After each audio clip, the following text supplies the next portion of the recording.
નમસ્કાર વિદ્યાર્થી મિત્રો, આપણી એજ્યુકેશન ચેનલ ડેલ્ટા એજ્યુકેશનમાં આપનું સ્વાગત છે। ધોરણ 12 વિષય વાણિજ્ય વ્યવસ્થા અને સંચાલનની અંદર આજે આપણે એક નવું ચેપ્ટર છે એ ચાલુ કરવા જઈ રહ્યા છીએ। ચેપ્ટર નંબર 4 વ્યવસ્થા તંત્ર। પણ જો કોઈ વિદ્યાર્થી મિત્રોને આપણા આગળના જે ચેપ્ટરો છે એ જોવાના બાકી હોય તો તેના વિડીયોની લિંક નીચે ડિસ્ક્રિપ્શનમાં આપી છે, ત્યાંથી તમે જોઈ શકો છો। અને જો હજુ સુધી ચેનલને સબસ્ક્રાઇબ નથી કરી તો જલ્દીથી ચેનલને સબસ્ક્રાઇબ કરી બાજુમાં રહેલો બેલ આઇકન છે એ ઝડપથી દબાવી દેશો।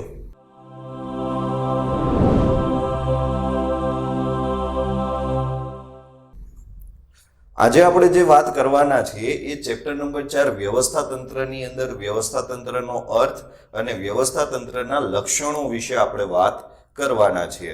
હવે આ ચેપ્ટરની અંદરથી 3 માર્ક્સનો પ્રશ્ન પૂછી શકે છે કે વ્યવસ્થા તંત્રના લક્ષણો સમજાવો। તો જો 3 માર્ક્સનો પ્રશ્ન પૂછાય છે તો આપણે એની અંદર 6 લક્ષણો છે એ સમજાવવા પડે અને ટોટલ 9 લક્ષણો છે, એમાંથી 6 લક્ષણોને કમ્પલસરી સમજાવવા પડે। અને જો 1 માર્ક્સની અંદર પ્રશ્ન એવો પૂછી શકે છે કે વ્યવસ્થા તંત્ર એટલે શું અથવા તો વ્યવસ્થા તંત્રનો અર્થ આપો, તો આપણે એ પ્રશ્નનો જ્યારે જવાબ લખીએ છીએ ત્યારે યાદ રાખશું કે જો અર્થ પૂછે છે તો કોઈ એક અર્થ, અને જો 3 માર્ક્સમાં લક્ષણો પૂછે છે તો કોઈ 6 લક્ષણો, અને જો 2 માર્ક્સની અંદર પૂછે છે તો 4 લક્ષણો છે એ સમજાવવા જરૂરી છે। સૌથી પહેલા વાત કરીએ વ્યવસ્થા તંત્ર એટલે શું। જો કે આપણે ચેપ્ટર નંબર 1 ની અંદર પણ આના વિશે થોડી ઘણી ચર્ચા કરી હતી, પણ તેમ છતાં આ ચેપ્ટરની અંદર વધારે ઊંડાણપૂર્વકનું ડિસ્કશન છે એ આપણે કરવાના છીએ। તો સૌથી પહેલા વાત કરીએ કે વ્યવસ્થા તંત્ર એટલે શું, તો સમાન હેતુઓની સિદ્ધિ માટે। હવે સમાન હેતુઓ એટલે શું, તો કે જ્યારે 1-2 કરતા વધારે વ્યક્તિઓ ભેગા થતા હોય અને એ બધાનું ધ્યેય, એ બધાનો હેતુ એક હોય તો એને સમાન હેતુ કહેવાય। તો એ સમાન હેતુઓની સિદ્ધિ માટે એકત્રિત થયેલા વ્યક્તિઓ વચ્ચે, જો ખાસ શબ્દને અહીંયા સમજજો, એકત્રિત થયેલા વ્યક્તિઓ, જે બહુવચન છે, એટલે કે એકલો વ્યક્તિ નહીં, 1-2 કરતા વધારે વ્યક્તિઓ જ્યારે ભેગા થઈ અને એક જ હેતુને સિદ્ધ કરવા માટે કામ કરતા હોય ત્યારે તેમની વચ્ચે સત્તા અને જવાબદારીની સોંપણી કરતું વ્યવસ્થિત માળખું એટલે વ્યવસ્થા તંત્ર। જો કોઈ પણ કામ આપણે જ્યારે કોઈ પણ વ્યક્તિને સોંપીએ છીએ ત્યારે એ વ્યક્તિને એ કામ કરવા માટેનો પાવર અને એ કામની જવાબદારી પણ સોંપવી પડે, તો જ એ કામ છે એ વ્યવસ્થિત રીતે થઈ શકે। જો પાવર ન આપીએ અને માત્ર જવાબદારી જ આપીએ તો એ જવાબદારી પૂરી ન થાય, અને જવાબદારી ન આપીએ અને માત્ર પાવર આપીએ તો એ પાવરનો ખોટો ઉપયોગ કરે। તો એટલા માટે એમને સત્તા અને જવાબદારી બંને આપવી પડે। તો કોને કેટલી સત્તા, કોને કેટલી જવાબદારી, આની એક વ્યવસ્થિત માળખું તૈયાર કરવામાં આવે છે, જેને આપણે વ્યવસ્થા તંત્ર કહીએ છીએ। ઇન શોર્ટ, કયો વ્યક્તિને આપણે કયું કામ સોંપવાનું છે અને એ કામ કરવા માટે એમને કેવો પાવર અને કેવી જવાબદારી આપવાની છે એ નક્કી કરતું જે માળખું છે એને આપણે વ્યવસ્થા તંત્ર કહીએ છીએ। એટલે પહેલો આપણે અર્થ જોયો। હવે વાત કરીએ બીજા અર્થ વિશે કે 2 કે તેથી વધુ વ્યક્તિઓના સહકારથી થતી પ્રવૃત્તિ એટલે વ્યવસ્થા તંત્ર। ચેસ્ટર આઈ બર્નાર્ડ નામના એક વાણિજ્ય શાસ્ત્રીએ આ વ્યાખ્યા છે એ આપી છે। શું કહે છે તેઓ કે 2 કે તેથી વધુ વ્યક્તિઓ, એટલે આપણે આગળ પણ એ જ વાત કરી કે સમાન હેતુઓની સિદ્ધિ માટે એકત્રિત થયેલા વ્યક્તિઓ, તો અહીંયા એવું કહે છે કે 2 કે તેથી વધુ વ્યક્તિઓ ના સહકારથી થતી પ્રવૃત્તિ। હવે એક બીજો વ્યક્તિ એકબીજાને સહકાર ક્યારે આપે કે જ્યારે એનું સ્પેસિફિક કામ પહેલેથી નક્કી હોય, એટલે પોતાનું કામ જ્યારે પૂરું થઈ જાય અથવા તો પોતાનું કામને બીજા કામ સાથે જોડી અને બધા એક સાથે કામ કરતા હોય તો એને આપણે વ્યવસ્થા તંત્ર કહીએ। ચેસ્ટર આઈ બર્નાર્ડ। હવે એને એક વ્યવહારિક ઉદાહરણ દ્વારા સમજીએ કે ખરેખર વ્યવસ્થા તંત્ર છે શું, પછી એના એ જ ઉદાહરણ ઉપરથી આપણે એમના લક્ષણો વિશે પણ વાત કરશું। તો દાખલા તરીકે આપણી શાળાની અંદર કોઈ એક કાર્યક્રમ, દાખલા તરીકે એન્યુઅલ ફંક્શનનું આયોજન કરવાનું છે, તો એના માટે જેટલા પણ શિક્ષકો અને જેટલા પણ વિદ્યાર્થીઓ છે એ બધાનો હેતુ માત્ર એક જ છે કે એન્યુઅલ ફંક્શનને સફળ બનાવવું। તો સમાન હેતુઓની સિદ્ધિ માટે એકત્રિત થયેલા આ વ્યક્તિઓ છે. હવે એમની વચ્ચે સત્તા અને જવાબદારીની વહેંચણી કરવી. અમુક શિક્ષકોને ડાન્સ શીખવવાની જવાબદારી આપવામાં આવે, અમુક શિક્ષકોને કોઈ ભાષણ કે કોઈ સ્પીચ તૈયાર કરવાની જવાબદારી સોંપવામાં આવે. એમ દરેકે દરેક વ્યક્તિઓને અલગ અલગ કામ સોંપી દે અને એ જે કામ સોંપ્યું છે એની એને જવાબદારી આપે. સાથે સાથે એ વિદ્યાર્થીઓ પાસે આની પ્રેક્ટિસ કરાવવા માટેનો સત્તા પણ આપે કે કોઈ પણ વિષયનો લેક્ચર ચાલતો હોય પણ જો તમારે પ્રેક્ટિસ કરાવવી હોય તો તમે વિદ્યાર્થીને પ્રેક્ટિસ માટે લઈ જઈ શકો છો. આ એની સત્તા છે. તો અથવા તો વિદ્યાર્થીઓને શાળાના સમય પછી પણ તમે બોલાવી શકો છો. આ એમને સત્તા આપવામાં આવી. તો એમના વચ્ચે સત્તા અને જવાબદારીની વહેંચણી કરતું આ એક પ્રકારનું વ્યવસ્થિત માળખું તૈયાર થઈ ગયું, જેને આપણે વ્યવસ્થા તંત્ર કહીએ છીએ. એટલે સમાન હેતુઓની સિદ્ધિ માટે એકત્રિત થયેલા વ્યક્તિઓ વચ્ચે સત્તા અને જવાબદારીની વહેંચણી કરતું વ્યવસ્થિત માળખું એટલે વ્યવસ્થા તંત્ર. હવે વાત કરીએ કે વ્યવસ્થા તંત્ર કેવું હોય, એની અંદર કઈ કઈ બાબતો આવે, એટલે કે વ્યવસ્થા તંત્રના લક્ષણો વિશે વાત કરીએ. હવે આપણે આગળ પણ વાત કરી કે વ્યવસ્થા તંત્રની અંદર કુલ 9 લક્ષણો છે. આ 9 લક્ષણોને યાદ કેવી રીતે રાખવા? તો એ 9 લક્ષણોને યાદ રાખવા માટેનું એક સૂત્ર છે કે હે જૂની પરી, જે પરી હતી એ જૂની પરી છે, એન્જલ કહીએ છીએ ને, પહેલા સોનપરી ને એવા બધા તમે એપિસોડો જોયા હશે. તો હે જૂની પરી આ આસમા દેખ. અહીંયા આવ અને આસમા એટલે કે ઉપરનું આકાશ ને દેખ એટલે કે જો, કે હે જૂની પરી આ આસમા દેખ. આના ઉપરથી આપણે 9 જે લક્ષણો છે એ 9 લક્ષણોને આપણે યાદ રાખી શકીએ છીએ. હે એટલે કે હેતુલક્ષી પ્રવૃત્તિ, જૂ એટલે જૂથ પ્રવૃત્તિ અથવા તો સામૂહિક પ્રવૃત્તિ, ની એટલે કે નિયંત્રિત વહીવટી માળખું, પરી એટલે કે પરિવર્તનશીલ, આ એટલે કે આયોજન પર આધારિત, ફરીથી આ એટલે આંતર સંબંધોની સ્થાપના, સ એટલે સત્તા અને જવાબદારીની સોંપણી, માં એટલે માનવ પરિબળને આધારિત, અને દેખ એટલે દેખરેખ અને અંકુશ. આ રીતે 9 જે મુદ્દાઓ છે એ મુદ્દાઓને આપણે એક સૂત્ર દ્વારા યાદ રાખી શકીએ છીએ. સૂત્ર ફરીથી કહું છું, હે જૂની પરી આ આસમા દેખ. તો સૌથી પહેલા વાત કરીએ કે હેતુલક્ષી પ્રવૃત્તિ. જુઓ, આ પ્રશ્ન છે દરેકે દરેક મુદ્દાનો પ્રશ્ન છે એ 1 માર્ક્સ અથવા 2 માર્ક્સમાં પણ પૂછાઈ શકે. કેવી રીતે પ્રશ્ન પૂછે કે વ્યવસ્થા તંત્ર એ હેતુલક્ષી પ્રવૃત્તિ છે, વિધાન સમજાવો. અથવા તો વ્યવસ્થા તંત્ર એ હેતુલક્ષી પ્રવૃત્તિ છે કેવી રીતે? તો એના જવાબમાં આપણે આ 4 મુદ્દાઓ છે એ 4 મુદ્દાઓ લખવા જોઈએ. જો 3 માર્ક્સની અંદર તમે આ પ્રશ્નના મુદ્દાઓને સમજાવો છો તો દરેક મુદ્દાને સમજાવવા માટે ઓછામાં ઓછા 2 મુદ્દા તમારે લખવા જરૂરી છે. તો હેતુલક્ષી પ્રવૃત્તિ, તો ધંધાકીય એકમના હેતુઓને સિદ્ધ કરવા માટે વ્યવસ્થા તંત્રની રચના કરવામાં આવે છે. આ આપણે જાણીએ છીએ કે જ્યારે પણ આપણું ધંધાકીય એકમ છે એ એકમની અંદરનો કોઈ એક હેતુ છે, તો એ હેતુને પૂરો કરવો છે, એ હેતુને પાર પાડવો છે, તો એના માટે આયોજન તો આપણે કર્યું જ છે, પણ આયોજન પછી તરત જ આપણે એનું વ્યવસ્થા પણ કરવી પડશે. જો આપણે આયોજન કરી દીધું હતું કે એન્યુઅલ ફંક્શન કેવી રીતે કરવું, પણ હવે શું કરીએ છીએ કે એના માટે, એના હેતુઓને સિદ્ધ કરવા માટે, એ આયોજનને સફળ બનાવવા માટે આપણે વ્યવસ્થા તંત્રની રચના કરીએ છીએ. એટલે કે ધંધાકીય એકમના હેતુઓને સિદ્ધ કરવા માટે વ્યવસ્થા તંત્રની રચના કરવામાં આવે છે. એકમમાં મુખ્ય ધ્યેય, વિભાગીય ધ્યેય અને કર્મચારીના વ્યક્તિગત ધ્યેય હોય. કોઈ એકમ છે તો એ એકમનું એક મુખ્ય ધ્યેય, આખા એકમનું, કે વધુમાં વધુ નફો કમાવો. ત્યાર પછી વિભાગીય ધ્યેય, કે પોતાના વિભાગના કાર્યને સમયસર અને વ્યવસ્થિત રીતે પૂરું કરવું.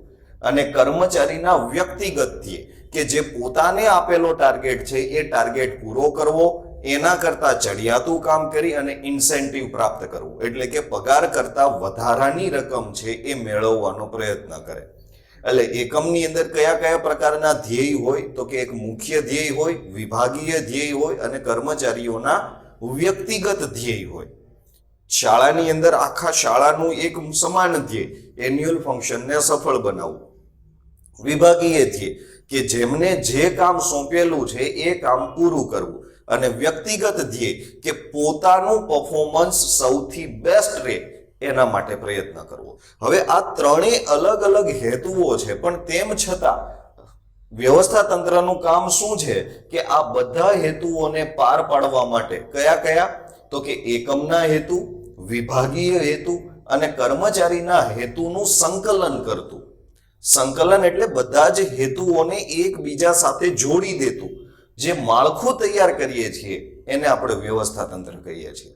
એટલે એકમના હેતુ, વિભાગીય હેતુ અને વ્યક્તિગત હેતુઓના સંકલન કરતું જે માળખું છે તેને આપણે વ્યવસ્થા તંત્ર કહીએ છીએ.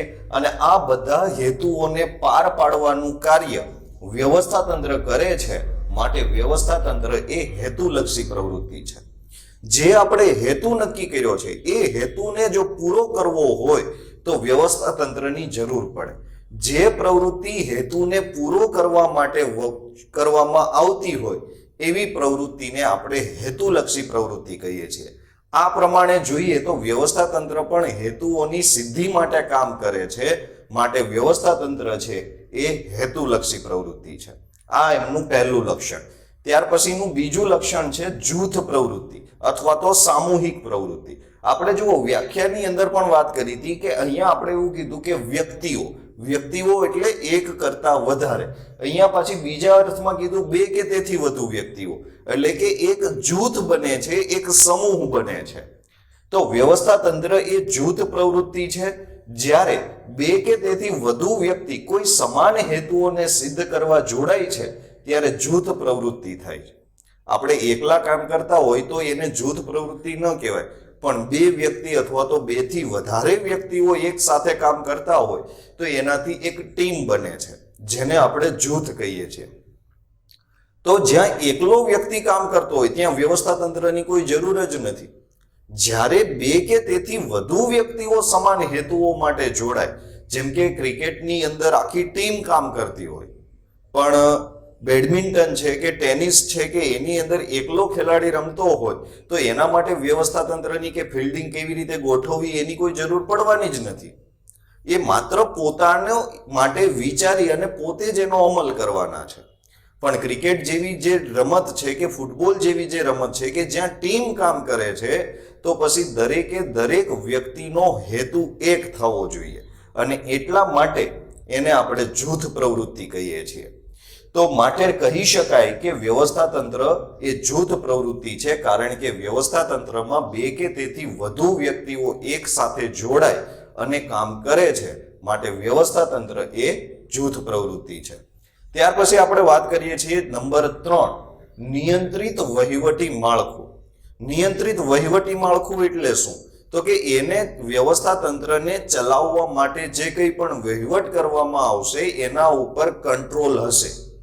એને આડેધડ જેને જે મજા આવે છે એ કામ કરવા દેવામાં આવતું નથી.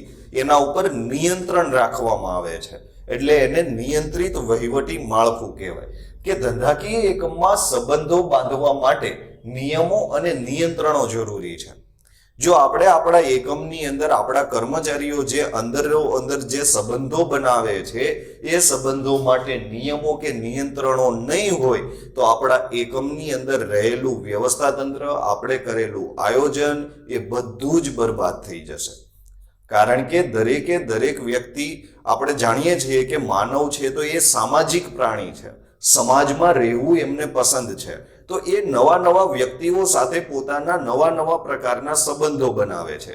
હવે એ સંબંધોને નિભાવવા જતા ક્યાંય પણ કાર્યને અસર ન થાય એનું પણ ધ્યાન રાખવું પડે છે. તો કે એના માટે શું કરે છે એકમ? તો કે નિયમો અને નિયંત્રણો બનાવે છે. કોણ કોની પાસેથી હુકમો લેશે, કોણ કોને હુકમો આપશે, કોણ કોના અંડરમાં કામ કરશે, કોણ ઉપરી અધિકારી છે, આ બધા એ સંબંધો નક્કી કરવા પડે છે. તો એના માટે નિયમો અને નિયંત્રણો જરૂરી છે. અને આ નિયમો અને નિયંત્રણોની રચના વ્યવસ્થા તંત્ર દ્વારા થાય. કેવી રીતે? તો કે વ્યવસ્થા તંત્રમાં પહેલેથી નક્કી કરી દે કે કોણ કોનો ઉપરી અધિકારી છે. એટલે હવે એમણે જે કંઈ પણ હુકમો લેવાના છે એ એમના ઉપરી અધિકારી પાસેથી જ હુકમો લેવાના છે. બીજો કોઈ પણ વ્યક્તિ આવીને કોઈ પણ પ્રકારનો હુકમ આપે તો એ હુકમનું પાલન એમણે કરવાનું છે નહીં.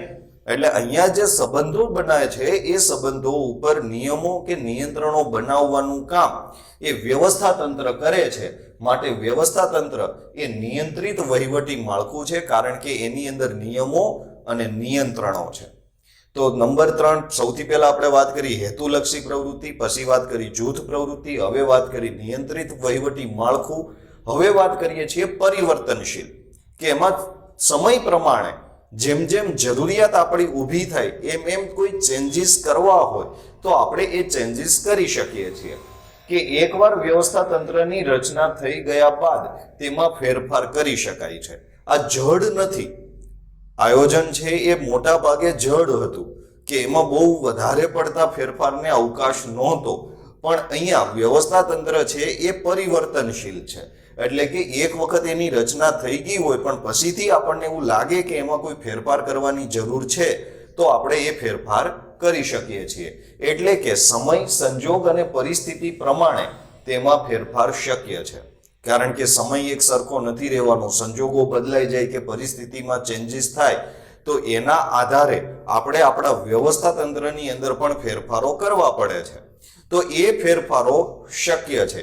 એટલે વ્યવસ્થા તંત્ર છે એ પરિવર્તનશીલ છે. નવી ટેકનોલોજી આવે કે નવી શોધખોળો થાય કે નવા સંશોધનો થાય ત્યારે આપણે વ્યવસ્થા તંત્રમાં ફેરફાર કરી શકાય છે. હવે કદાચ પરીક્ષામાં તમને એવો પ્રશ્ન પૂછે કે વ્યવસ્થા તંત્રમાં પરિવર્તન ક્યારે કરી શકાય, તો એના જવાબમાં લખશું કે વ્યવસ્થા તંત્રમાં સમય, સંજોગ અને પરિસ્થિતિ પ્રમાણે ફેરફાર કરી શકાય છે. જ્યારે નવી ટેકનોલોજી કે નવી શોધખોળ થાય ત્યારે વ્યવસ્થા તંત્રમાં ફેરફાર કરવામાં આવે છે. કે પહેલા જૂના ટાઈપરાઇટરો હતા એના બદલે હવે કમ્પ્યુટર આવી ગયા તો આપણા જે કર્મચારીઓ છે એને હવે બદલાવવા પડશે, અથવા તો અમુક કર્મચારીઓને બીજું કામ સોંપવું પડશે કે જેમને કમ્પ્યુટર ચલાવતા આવડતું જ નથી. તો નવી ટેકનોલોજી આવી તો આપણા એકમમાં જે કામ કરતા કર્મચારીઓ છે એ ટાઈપરાઇટર ચલાવતા કર્મચારીને જો કમ્પ્યુટર ચલાવતા ન આવડતું હોય તો એ વ્યક્તિને આપણે કોઈ બીજું કામ સોંપી અને જેને કમ્પ્યુટર ચલાવતા આવડે છે એને આપણે કમ્પ્યુટરનું કામ આપવું પડે. પણ જો કદાચ વ્યવસ્થા તંત્ર જડ હોત તો એ ટાઈપરાઇટરને ગમે તેમ કરી અને પછી એ કમ્પ્યુટર છે એ ચલાવવું પડે. અને એમાં આપણે જાણીએ છીએ કે વધારે સમય અને વધારે નાણાંનો બગાડ પણ થાય. એટલે વ્યવસ્થા તંત્ર છે એ ટોટલી પરિવર્તનશીલ છે, જેથી કરીને એમાં જ્યારે પણ આપણે ઈચ્છીએ ત્યારે ફેરફાર કરી શકીએ છીએ. ત્યાર પછી નંબર 5, આયોજન પર આધારિત, કે વ્યવસ્થા તંત્ર છે એ શેના ઉપર ડિપેન્ડ છે, તો એ આયોજન ઉપર ડિપેન્ડ છે. જો આપણે જે કુંતજ અને ઓડોનલના સંચાલનના જે કાર્યો હતા એ કાર્યોને એક સિક્વન્સમાં યાદ રાખ્યા હતા. સૌથી પહેલા આયોજન હતું, ત્યાર પછી વ્યવસ્થા તંત્ર આવતું હતું. એટલે વ્યવસ્થા તંત્ર છે એ આયોજન પર આધારિત છે. કદાચ તમને પરીક્ષામાં MCQમાં પ્રશ્ન પૂછાય કે વ્યવસ્થા તંત્ર એ શેના પર આધારિત છે, તો વ્યવસ્થા તંત્ર છે એ આયોજન પર આધારિત છે. કે આયોજનમાં નક્કી કરવામાં આવેલા ધ્યેયને સિદ્ધ કરવા માટે કાર્યોનું માળખું વ્યવસ્થા તંત્ર દ્વારા રચાય છે. આયોજનમાં આપણે એ નક્કી કરી લીધું કે કયા કયા કામ કરવાના છે, પણ હવે એ કામ કોણે કરવાનું છે, કેવી રીતે કરવાનું છે, ક્યારે કરવાનું છે, એ બધું જ વ્યવસ્થા તંત્ર દ્વારા નક્કી થાય. આયોજન છે એ કાર્ય નક્કી કરે છે અને વ્યવસ્થા તંત્ર એ કાર્યને પાર પાડવા માટેની વ્યવસ્થા કરે છે. એટલે આયોજનમાં જે હેતુઓ નક્કી થયા હતા એ હેતુઓની સિદ્ધિ માટે જેટલા પણ કામ કરવાના છે એનું એક લિસ્ટ આયોજનમાં બને છે. પછી વ્યવસ્થા તંત્ર એ લિસ્ટ પ્રમાણે કર્મચારીઓને કામ સોંપે છે. એટલે આયોજનમાં નક્કી કરવામાં આવેલા ધ્યેય સિદ્ધ કરવા માટે કાર્યોનું માળખું વ્યવસ્થા તંત્ર દ્વારા રચાય છે, જેથી વ્યવસ્થા તંત્રની રચના પહેલા આયોજન થવું જરૂરી છે. જો પહેલા આયોજન નહીં થાય તો તમને ખબર જ નહીં હોય કે તમારે કયા કયા કામ કરવાના છે. એટલે કમ્પલસરી વ્યવસ્થા તંત્રની રચના થાય એની પહેલા આયોજનનું કામ છે એ 100% પૂરું થઈ જવું જોઈએ. જો એ કામ પૂરું થશે તો જ પછી વ્યવસ્થા તંત્રનું કામ ચાલુ થશે, નહીતર વ્યવસ્થા તંત્રનું કામ ચાલુ કરી શકાશે નહીં. માટે કહી શકાય કે વ્યવસ્થા તંત્ર આયોજન પર આધારિત છે. કારણ કે જો આયોજન ના થાય તો વ્યવસ્થા તંત્ર શક્ય જ નથી. એટલે જો આયોજન થશે તો જ વ્યવસ્થા તંત્ર થશે, માટે વ્યવસ્થા તંત્ર એ આયોજન પર ડિપેન્ડ છે. ત્યાર પછી નંબર 6, આંતર સંબંધોની સ્થાપના. હવે આંતર સંબંધો એટલે શું? તો કે એકમની અંદર કામ કરતા કર્મચારીઓની વચ્ચેના જે સંબંધો છે, એ પછી બોસ ને એમ્પ્લોયીનો સંબંધ હોય, બે વ્યક્તિઓનો મિત્રતાનો સંબંધ હોય, કલીગ્સનો સંબંધ હોય, કે એક જ વિભાગના અધિકારીઓનો સંબંધ હોય, એ જે કંઈ પણ સંબંધ બને છે એને આપણે આંતર સંબંધ કહીએ છીએ. તો વ્યવસ્થા તંત્રને કારણે આંતર સંબંધોની સ્થાપના થાય, કે વ્યવસ્થા તંત્રમાં કાર્ય અને હોદ્દાઓ, આ ખાસ યાદ રાખજો, કાર્ય અને હોદ્દાઓ અને વિભાગો વચ્ચે આંતર સંબંધોની સ્થાપના થાય. કયા કયા પ્રકારના આંતર સંબંધો? કાર્ય, હોદ્દાઓ અને વિભાગો. મતલબમાં મને એ ખબર હોવી જોઈએ કે મારે કયું કાર્ય કરવાનું છે. પહેલું, કાર્ય સાથે મારો સંબંધ. બીજું, કે એ કામ કરવામાં મારો હોદ્દો એટલે કે મારી પોસ્ટ શું છે. હું કામદાર છું, હું સુપરવાઇઝર છું, હું મેનેજર છું, કે હું વિભાગીય અધિકારી છું. એ મારો હોદ્દો એટલે એમનો એક લેવલ નક્કી થાય કે એ કયા લેવલ પર કામ કરશે. અને પછી છે વિભાગ, એટલે કે આપણે વાત કરી હતી કે એકમની અંદર અલગ અલગ વિભાગો હોય, તો એમાંથી હું કયા વિભાગમાં આવું છું, મારે કયા વિભાગ સાથે સંબંધ છે, મારે કયા કામ સાથે સંબંધ છે, પછી બીજું મારે કયા હોદ્દા સાથે સંબંધ છે, અને ત્રીજું મારે કયા વિભાગ સાથે સંબંધ છે, એ વ્યવસ્થા તંત્ર નક્કી કરીને આપે. નહીતર તો કોઈ પણ વ્યક્તિ કોઈ પણ વિભાગમાં જઈને કોઈ પણ કામ મંડે કરવા, તો એવું ચાલતું નથી. કારણ કે અહીંયા આંતર સંબંધોની પહેલેથી સ્થાપના થાય છે, એને કામ આપી દેવામાં આવે, એનો હોદ્દો આપી દેવામાં આવે, એનો વિભાગ આપી દેવામાં આવે છે. એટલે વ્યવસ્થા તંત્ર કાર્ય, હોદ્દાઓ, વિભાગો વચ્ચે આંતર સંબંધની સ્થાપના કરે છે, અને તે એક કાર્યના બીજા કાર્ય સાથેના અને એક વિભાગના બીજા વિભાગ સાથેના આંતર સંબંધોની પણ સ્થાપના કરે છે. એટલે કે ઘણી વખત શું થતું હોય કે કોઈ સફળતા મેળવવા માટે 2 કામ કે 3 કામ કે 4 કામ છે એ એક સાથે થવા જરૂરી છે.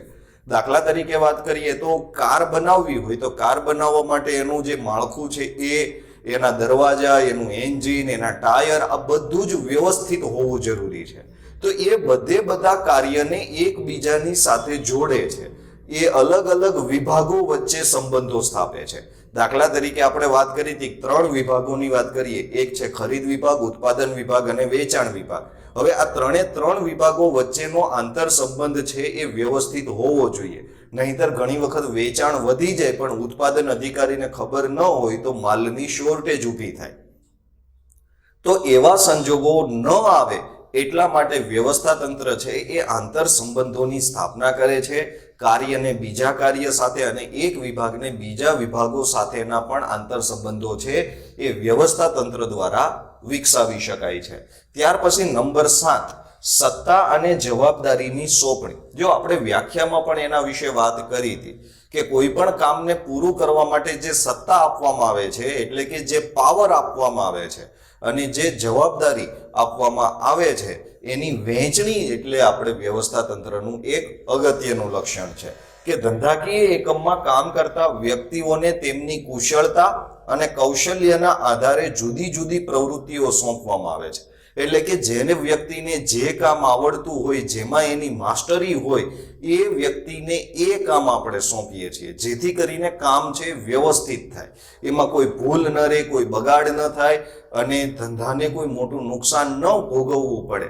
એટલે કે જે વ્યક્તિને જે કામની કુશળતા હોય, જેમાં એમના કૌશલ્ય હોય, જેમને જે આવડતું હોય, એ કામ આપણે તેને સોંપીએ છીએ. એટલે કે એ કામ કરવા માટેની સત્તા આપણે તેમને આપીએ છીએ. આમ વ્યવસ્થા તંત્ર સત્તા અને જવાબદારીની સોંપણી કરતું માળખું છે. હવે જે કામ આપણે એને સોંપ્યું છે એ કામને પૂરું કરવાની સત્તા અને એ કામને પૂરું કરવાની જવાબદારી પણ આપણે એ વ્યક્તિને સોંપીએ છીએ. જો કદાચ એ કામ પૂરું નહીં થાય તો એ વ્યક્તિએ જવાબ આપવો પડશે કે શા માટે એ કામ પૂરું નથી થયું. હવે કોઈ પણ કામને પૂરું કરવું હોય તો એના માટે પાવર જોઈએ. એ પાવર એટલે સત્તા, જે વ્યવસ્થા તંત્ર દ્વારા નાખવામાં આવે છે. કયા વ્યક્તિને કેટલો પાવર અને કયા વ્યક્તિને કયા કામની જવાબદારી સોંપવી એ વ્યવસ્થા તંત્ર દ્વારા નક્કી થાય છે. માટે વ્યવસ્થા તંત્ર એ સત્તા અને જવાબદારીની સોંપણી કરતું માળખું છે. ત્યાર પછી નંબર 8, માનવ પરિબળને આધારિત. આપણે જાણીએ છીએ કે ધંધાકીય એકમની અંદર મોટા ભાગે માનવીઓ કામ કરે છે, કર્મચારીઓ કામ કરે છે. તો એ દરેકે દરેક વ્યક્તિને વ્યવસ્થા તંત્ર છે એ અસર કરે છે. માટે વ્યવસ્થા તંત્ર છે એ માનવ પરિબળ પર આધારિત છે. એટલે કે વ્યવસ્થા તંત્રમાં માનવી કેન્દ્ર સ્થાને છે. જુઓ, યંત્રોની વ્યવસ્થા તંત્રની જરૂર ન પડે, કારણ કે યંત્રને તમે જે સ્થાને મૂક્યું છે ત્યાં એ એની પૂરી એફિશિયન્સીથી કામ કરશે. પણ માણસોને તેની આવડત પ્રમાણે અલગ અલગ કામ સોંપવું પડે છે. એટલે કે વ્યવસ્થા તંત્ર જે તૈયાર કરીએ છીએ એ વ્યક્તિઓ માટે છે. માટે વ્યવસ્થા તંત્રમાં માનવી એ કેન્દ્રને છે. વ્યવસ્થા તંત્રની સફળતાનો આધાર તેમાં કાર્ય કરતા કર્મચારીઓ પર રહેલો છે. આ પ્રશ્ન ખાસ યાદ રાખજો, 1 માર્ક્સની અંદર પૂછી શકે છે કે વ્યવસ્થા તંત્રની સફળતાનો આધાર શેના પર છે? તો વ્યવસ્થા તંત્રનો આધાર તેમાં કાર્ય કરતા કર્મચારીઓની ઉપર છે. કારણ કે જો એ વ્યક્તિઓ ખંતથી, દિલથી અને એમને જે આવડે છે એ કામ બરાબર કરશે તો વ્યવસ્થા તંત્ર 100% સફળ થશે. પણ જો વ્યવસ્થા તંત્રમાં જે વ્યક્તિને જે કામ નથી આવડતું એવું કામ સોંપાઈ ગયું તો પછી એ વ્યવસ્થા તંત્ર સફળ થઈ શકશે નહીં. એટલે કે એમાં કામ કરતા કર્મચારીઓની ઉપર વ્યવસ્થા તંત્રની સફળતાનો આધાર છે. પરિણામે અસરકારક વ્યવસ્થા તંત્રનો આધાર, અહીંયા વ્યવસ્થા તંત્ર શબ્દ છે, અસરકારક વ્યવસ્થા તંત્રનો આધાર માનવીય સંબંધો પર રહેલો છે. એટલે કે કેવા પ્રકારના વ્યક્તિઓ આપણા વ્યવસ્થા તંત્રની અંદર કામ કરે છે એના ઉપર ડિપેન્ડ છે કે આપણું વ્યવસ્થા તંત્ર છે એ સફળ થશે કે નહીં થાય. અને સૌથી છેલ્લે દેખરેખ અને અંકુશ. ઘણી વખત આપણે આયોજનની અંદર જે બાબતો નક્કી કરી છે એ કામ આપણે જે તે વ્યક્તિને સોંપી દીધું, પણ હવે એ વ્યક્તિ એ કામ બરાબર રીતે કરે છે કે નહીં? કારણ કે દરેક વ્યક્તિ જો બરાબર રીતે કામ કરશે તો જ આપણે વ્યવસ્થા તંત્ર અને આયોજન બંને સફળ થઈ શકશે. પણ જો એ કામ બરાબર નહીં થતું હોય તો આયોજન કે વ્યવસ્થા તંત્ર સફળ થઈ શકવાનું નથી. એટલે દેખરેખ અને અંકુશ એ વ્યવસ્થા તંત્રની મૂળભૂત જરૂરિયાતો છે. અહીંયા પણ આ પ્રશ્ન પરીક્ષામાં પૂછી શકે છે કે વ્યવસ્થા તંત્રની મૂળભૂત જરૂરિયાતો કઈ છે? તો 2, દેખરેખ અને અંકુશ એ વ્યવસ્થા તંત્રની મૂળભૂત જરૂરિયાતો છે. શા માટે? કારણ કે કર્મચારીને સોંપવામાં આવતું કાર્ય તે વ્યવસ્થિત રીતે કરે છે કે નહીં તે માટે દેખરેખ અને અંકુશની જોગવાઈ વ્યવસ્થા તંત્રમાં હોવી જોઈએ. આપણે કોઈ વ્યક્તિને કોઈ કામ સોંપી દીધું પણ જો એ વ્યવસ્થિત રીતે ન કરતો હોય તો આપણે જાણીએ છીએ કે વ્યવસ્થા તંત્ર સફળ ન થાય. એટલે કે એની વ્યવસ્થા તંત્રને સફળ બનાવવા માટેની મૂળભૂત જરૂરિયાતો 2 છે કે જો આપણે દેખરેખ રાખશું અને દેખરેખ રાખતા આપણને ખબર પડશે કે કોઈ વ્યક્તિ કે કોઈ કર્મચારી છે એ વ્યવસ્થિત રીતે કામ નથી કરતા તો આપણે એના ઉપર અંકુશ રાખી અને એ કામને વ્યવસ્થિત બનાવવાનો પ્રયત્ન કરીએ છીએ. એટલે વ્યવસ્થા તંત્રમાં વ્યવસ્થા તંત્રની અંદર દેખરેખ અને અંકુશ બંને એમની મૂળભૂત જરૂરિયાતો છે. તો આજના વિડીયોની અંદર આપણે વ્યવસ્થા તંત્રનો અર્થ અને વ્યવસ્થા તંત્રના લક્ષણો વિશે વાત કરી. જો કોઈ વિદ્યાર્થી મિત્રોને આજના વિડીયોમાં કોઈ પણ પ્રકારનો પ્રશ્ન હોય તો તમે નીચે કોમેન્ટ બોક્સની અંદર પૂછી શકો છો. અને જો વિડીયો પસંદ આવે તો લાઈક અને શેર કરવાનું ભૂલશો નહીં. આજના વિડીયોમાં બસ આટલું જ. વધુ અભ્યાસ સાથે નવા વિડીયોની અંદર મળતા રહીશું. ત્યાં સુધી રજા આપશો. અસ્તુ. જય હિન્દ.